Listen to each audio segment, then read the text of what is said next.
Hello students, मैं Nimish Kumar, assistant professor in chemistry at government PG college Kota.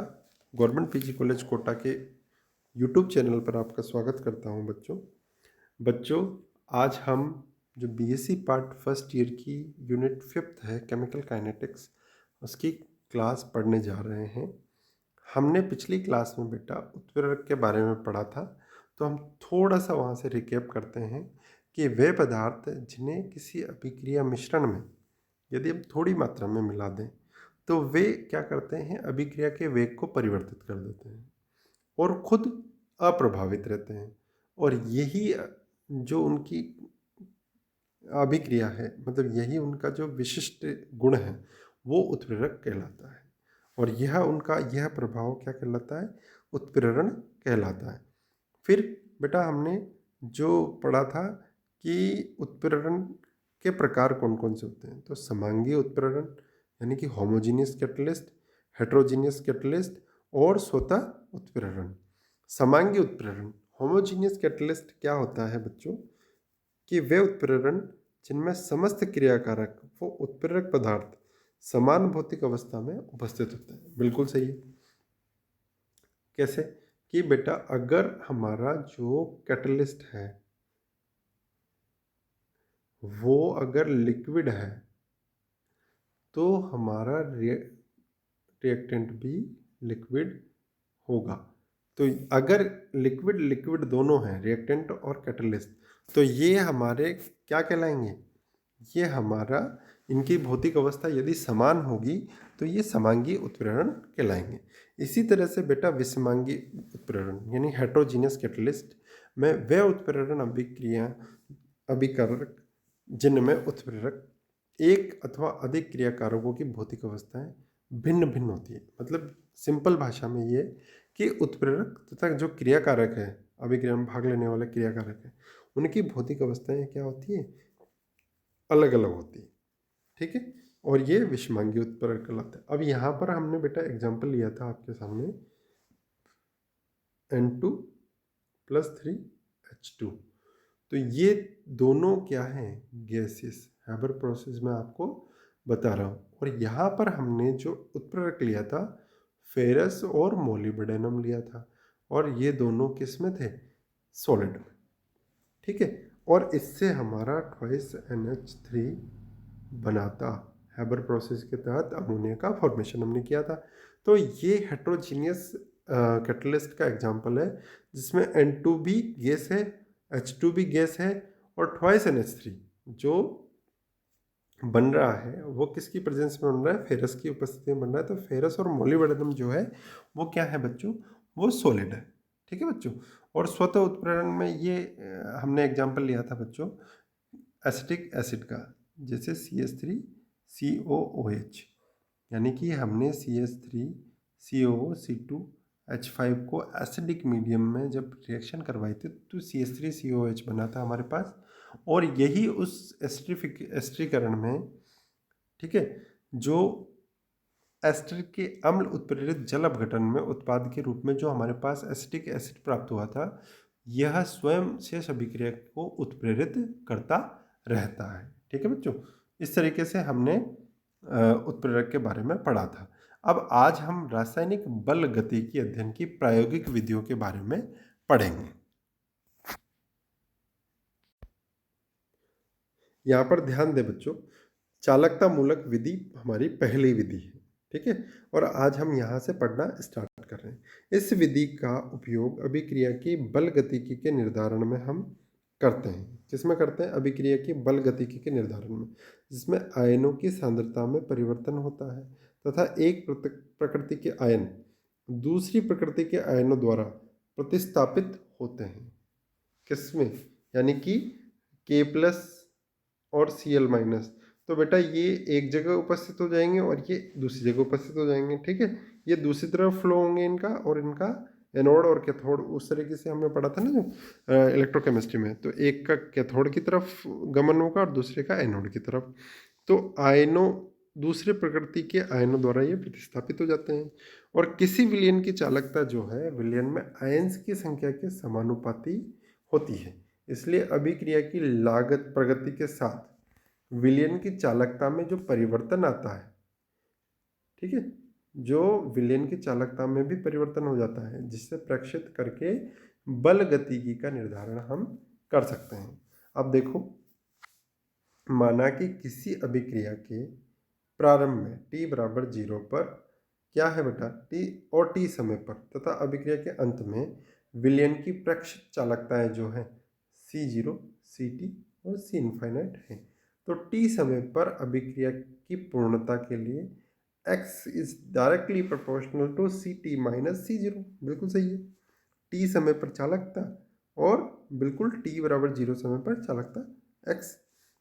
अब अतः अभिक्रिया के पूर्ण होने पर उत्पाद की जो सांद्रता है A, वो directly proportional to C infinite minus C0 है ना। अतः इक्वेशन 1 से 2 से डिवाइड कर देंगे हम, तो x बाई ए बराबर C infinite Ct minus C0 divided by C infinite minus C0। और इस समीकरण की सहायता से किसी भी समय पर अभिक्रिया पूर्ण होने वाले अंश या भाग का निर्धारण हम कर सकते हैं, जिससे टर्शरी एमिल ब्रोमाइड का जल अपघटन इस तरह से होता है C5H11Br और ऐसे। इस अभिक्रिया में समय के साथ जो H+ और Br- आयनों की सांद्रता में जो वृद्धि होती है, इसलिए चालकता में भी वृद्धि होती है। और यह एक पृथक कोटि की अभिक्रिया है जिसके लिए निश्चित समय अंतरालों पर प्रेक्षित चालकताओं को निम्न सूत्र में रखकर प्रथम कोटि वेग स्थिरांक k1 की गणना हम कर सकते हैं। ठीक है बच्चों, इस तरीके से। तो k बराबर 2.303 log k आएगा ना, तो C इनफाइनाइट माइनस C0 और Ct माइनस C0 और बेस 10। यहाँ से हम k की वेग स्थिरांक, प्रथम कोटि के वेग स्थिरांक की गणना हम कर सकते हैं। अब दूसरी विधि बच्चों हमारे पास है विभव मापी विधि। दूसरी विधि कौन सी है हमारे पास, विभव। इस विधि का उपयोग तीव्रता से, ध्यान दें बच्चों, तीव्रता से संपन्न होने वाली आयनिक अभिक्रिया के अध्ययन में दो चीजें, दो विशिष्टता रखती है ये। एक तो ये तीव्रता से संपन्न होती है और दूसरी आयनिक अभिक्रिया होनी चाहिए के अध्ययन में किया जाता है। इस विधि में प्रायोगिक अभिक्रिया पर आधारित एक इलेक्ट्रोड को मानक विभव युक्त अन्य इलेक्ट्रोड के साथ प्रायोगिक रूप से जोड़कर एक सेल का निर्माण करते हैं। ठीक है, हम दो ये इलेक्ट्रोड लिए और इस तरीके से यहाँ पर हम जोड़ देते हैं इनको दोनों को। ठीक है, जिस इलेक्ट्रोड में अभिक्रिया संपन्न होती है वह सूचक इलेक्ट्रोड कहलाता है। वह कौन सा इलेक्ट्रोड कहलाता है, सूचक। जबकि मानक विभव युक्त इलेक्ट्रोड संदर्भ इलेक्ट्रोड कहलाता है। ठीक है बच्चों, प्रायोगिक अभिक्रिया की प्रगति के साथ आयनिक सांद्रताओं में परिवर्तन होता है। बहुत इंपॉर्टेंट बात है ये। किसमें, जो आयंस की कंसंट्रेशन है उसमें परिवर्तन होता है, जिससे सूचक इलेक्ट्रोड के विभव में भी परिवर्तन आ जाता है। अतः सेल के विभव में लगातार परिवर्तन होता है, जिसे प्रेक्षित करके सूचक इलेक्ट्रोड में होने वाली बल गतिकी का निर्धारण हम कर सकते हैं।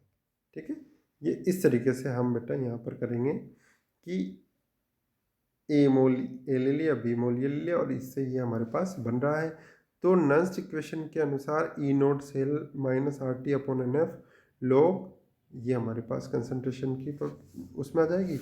यह समीकरण जो है सेल विभव की सांद्रताओं पर निर्भरता की व्याख्या हमारे पास कर रही है। अब NN डाइमिथाइल एनिलीन जो हमारे पास है का ब्रोमिनाइजेशन हम करा रहे हैं, तो उससे क्या किस तरह से होगा, जो हमारे पास ये रिएक्शन है यहाँ पे ब्रोमीन यहाँ पर जुड़ जाएगा, तो ये जुड़ गया बेटा H+ और Br- में।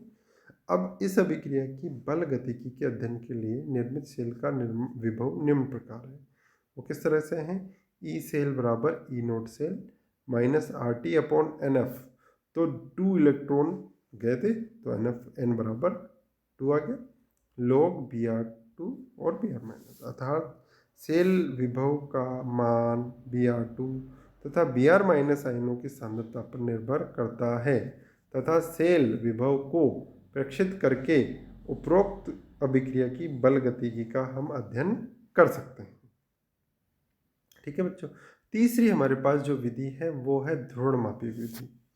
किस तरह से? ध्रुवण। जिन पदार्थों के अणुओं में एक अथवा अधिक असममित कार्बन अथवा किरेल परमाणु उपस्थित होते हैं, एक अथवा अधिक असममित कार्बन बेटा और किरेल परमाणु, वे समतल ध्रुवित प्रकाश के तल को क्लॉकवाइज या एंटी क्लॉकवाइज दिशा में घूर्णित कर देते हैं और ऐसे पदार्थ प्रकाशिक सक्रिय पदार्थ कहलाते हैं जिनको दक्षिणावर्त घूर्णन उत्पन्न करने वाला रूप प्लस माइनस डी माइनस या प्लस के रूप में हम डिनोट करते हैं, जबकि वामावर्त घूर्णन उत्पन्न करने वाला रूप प्लस के रूप में हम उनको डिनोट करते हैं। किसी पदार्थ द्वारा प्रकाश तल के घूर्णन को उसके विशिष्ट घूर्णन के पदों के रूप में हम इस तरह से डिनोट कर सकते हैं बेटा, अल्फा और ये बराबर थीटा अपॉन एल सी, जहाँ पर थीटा क्या है? घूर्णन कोण, सी क्या है? विलयन की सांद्रता और एल बेटा विकिरण विलयन में विकिरण द्वारा जो दूरी तय की गई है वो डेसीमीटर में, वो हमारे पास एल है। किसी पदार्थ के लिए घूर्णन कोण का मान विलयन में पदार्थ की सांद्रता के समानुपाती होता है, अतः अभिक्रिया के दौरान घूर्णन कोण में परिवर्तन को प्रेक्षित करके प्रकाशिक सक्रिय क्रियाकारक अथवा उत्पाद की सांद्रता में परिवर्तन का निर्धारण हम कर सकते हैं। ठीक है बच्चों, सक्रिय पदार्थ, प्रकाशिक सक्रिय पदार्थ के उत्पाद में परिवर्तन का निर्धारण हम कर सकते हैं। सुक्रोज का जल अपघटन किस तरह से होता है? निम्न प्रकार से होता है बेटा, इस तरीके से। अब ये यहाँ पर दे रखा है आपको C12H22O11 और H2O, और यहाँ से ग्लूकोज और फ्रक्टोज हमारे पास मिल जाएंगे। अतः प्रारंभ में विलयन धनात्मक घूर्णन दर्शाता है, किंतु समय के साथ घूर्णन कोण में कमी आती है तथा अभिक्रिया के अंत में विलयन ऋणात्मक घूर्णन प्रदर्शित करता है, क्योंकि उत्पाद के रूप में प्राप्त ग्लूकोज के पॉजिटिव घूर्णन की तुलना में फ्रक्टोज का नेगेटिव वामावर्त दिशा में घूर्णन अधिक प्रभावी होता है। अतः यदि अभिक्रिया के प्रारंभ में टी समय पर तथा अंत में प्रक्षण थीटा 0, थीटा टी और थीटा इनफाइनाइट हो, तो सुक्रोज की प्रारंभिक सांद्रता a proportional to theta 0 minus theta infinite होगी और टी समय पर अल्फा ए माइनस एक्स पे वो directly theta T minus theta infinity के बराबर होगा। अतः इस तरीके से हम ये प्रथम कोटि की अभिक्रिया लगा के और यहाँ से ये निकाल लेंगे K1 की गणना हम यहाँ पर ये प्रथम कोटि अभिक्रिया का सूत्र लगा के बेटा यहाँ से हम K1 बराबर 2.303 divided by T log K और यहाँ से ये कंसंट्रेशन में परिवर्तन हम निकाल लेंगे। ठीक है बच्चों, विभिन्न समयों पर प्रेक्षित घूर्णन कोण के मान उपरोक्त समीकरण में रखकर वेग स्थिरांक K1 की गणना हम कर सकते हैं। ठीक है बच्चों, तो आज हमने बेटा डिफरेंट टेक्निक्स पढ़ी हैं इसकी अभिक्रियाओं का पता लगाने की। ठीक है बच्चों, आज की क्लास में इतना ही। Thank you so much.